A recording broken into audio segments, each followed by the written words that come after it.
How did Traoré come to power? He came to power in 2022 after Burkina Faso had a military coup and we're facing enormous like kind of crisis, security crisis.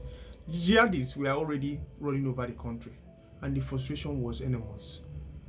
Burkina Faso was in turmoil, was in so much challenge, and then he stood up and made one decree: Burkina Faso must control its own destiny. And that message resonated with most Africans. The first thing he did was to make sure Burkina Faso left France, like kept France one side, kicked their boots away, and then decided on independence. Then after that, Burkina Faso, Mali, and Niger came together as an alliance, what we call the Alliance of the Sahel States, the AES. And the political message was actually increasing, and then other Africans were like, could this be the way? And then the Sahel had one simple message. They wanted to actually control their security, they wanted to control their resources, and they want to be the ones in charge of their foreign relationship with others. Burkina Faso relationship with France actually in those periods deteriorated and became so bad that in June, I think 2 months ago, Burkina Faso officially cut ties with France in June 2026. But here is the most important question. Why did this message become so popular outside Burkina Faso? Because Traoré is into something much bigger than Burkina Faso. It's about the frustration we're experiencing. It's about the frustration with corruption. It's about the fact that Africans are poor, as like we're struggling with poverty. It's about the fact that we have leaders and leadership or system that claim to come as nationalists, but they govern as dependent. We have a situation whereby we elect people democratically, but they are just like a figurehead. They are being controlled from Washington, from Paris, from Brussels, from the West. So whatever Traoré is doing right now seems to resonate with other African leaders, because there's this question: how can a continent this wealthy have so many poor people? If you don't know, Africa houses the poorest people in the world. So that question is automatically like makes what Traoré is doing right, because once there's an alternative to what is obtainable, people will always go to that alternative even without checking if it's the right way or not. And why Traoré is gaining traction in almost every part of Africa is the fact that the revolution is not just about one person. Traoré represents the possibility that African countries can say no. Like they can say no to foreign interference, they can say no to military bases in their country, they can say no to how we Africans are being treated as junior brothers or junior partners. They can say no to assumption that African government must follow the traditional Western style or government. Like here in Nigeria, you have a situation whereby the IMF and the World Bank tell the Nigerian government to peg interest rate at 30% and also introduce tax on fuel in a struggling economy. And the president of Nigeria will take equal line and sinker and implement, thereby putting every Nigeria's life in jeopardy. So the emergence of Traoré is a clear pointer that Africans can see no and stand by it. Whether it works or not is another story.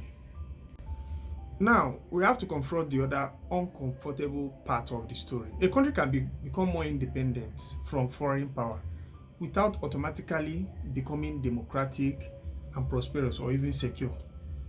You can have sovereignty without good governance. You can remove foreign influence and still struggle with corruption. You can nationalize resources and still fail to be productive or have industries that are functional. The bigger picture, because the real story isn't just about Traoré. It is the competition for the future of the Sahel region, that's the AES.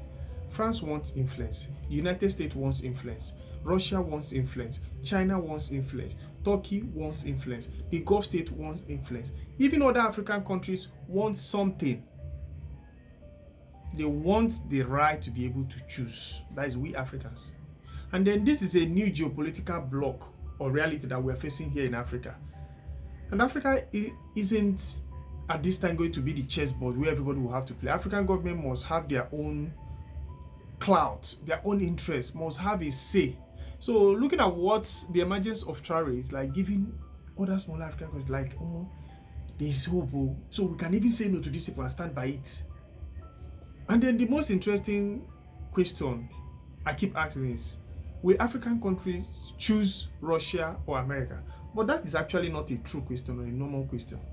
The actual question every African should be asking is, or should talk about is, can African countries build enough power that we don't have to choose between Russia or America or China?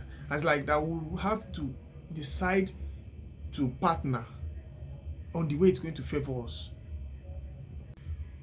Traoré's Burkina Faso is an experiment. Can a country under any more security challenges become more self-reliant? Can they increase their domestic production?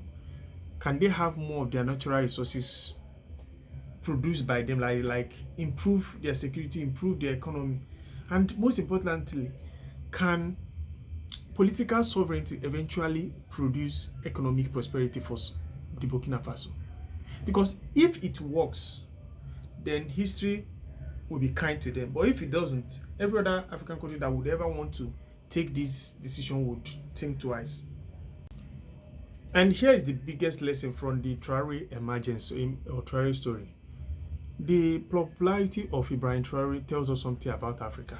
And regardless of the fact that maybe you are a supporter of Traoré or you are against him, it tells us one thing, that the millions of Africans are hungry for a different story. We don't want to hear this thing they say Africa is poor because Africans are incapable or bad leaders or whatever. We now want to hear who has the power, who can control the resources, who controls the military, who can use the money judiciously, who can control the narrative of everything, and then who gets to decide African future. And this is what I'm here to answer in Mind Affairs. So finally, guys, the biggest question isn't if Ibrahim Traoré is a great leader or a lesser leader. The question is, why did we descend so low that we need one good leader in the first place, like just one single leader in the first place to shaping things? Tell me what you think in the comment section and subscribe to Mind Affairs, because next week we're going to be diving into a bigger battlefield.